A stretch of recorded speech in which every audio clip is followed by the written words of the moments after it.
Hello everyone, আজকের আমি যে রোগটা সম্পর্কে আলোচনা করব সেই রোগটার নাম হচ্ছে এলিফ্যান্টিয়েসিস।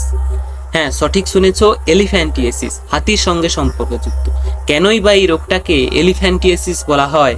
কারণ এই রোগে দেখা যায় কি হাত বা পা হাতির পায়ের মতো ফুলে যায়, তাই জন্য এই রোগটাকে আমরা এলিফ্যান্টিয়েসিস বলা হয়। এই রোগের আসল নাম কিন্তু ফাইলেরিয়াসিস। এটি একটা কৃমি ঘটিত কমিউনিকেবল রোগ। এই রোগটার বাহক হচ্ছে স্ত্রীকিউলেক্স মশা, এবং এই রোগের পরজীবী অর্থাৎ যে জীবাণুর দ্বারা বা কৃমি দ্বারা আক্রান্ত হয় সেই পরজীবীর নামটা হচ্ছে উচেরিয়া ব্র্যানকোট। এবার বলবে এই রোগটা কিউলেক্স মশা দ্বারাই হয়, সেটা ঠিক আছে, কিন্তু কিভাবে হয়?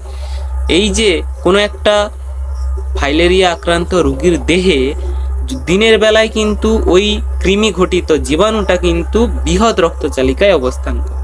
গভীর রাত্রে ওই জীবাণু অর্থাৎ কৃমি ঘটিত রোগটি চর্ম রক্তজালকে অবস্থান করে, মানে বাইরের চামড়ার রক্তজালকে অবস্থান করে, যে কারণে গভীর রাতে স্ত্রীকিউলেক্স মশা যদি ওই অসুস্থ ব্যক্তিকে কামড়ায়, তার রক্ত মশা শরীরে আসে এবং ওই রক্তের মাধ্যমে কি হয়, ওই জীবাণুটা মশা শরীরে প্রবেশ করে।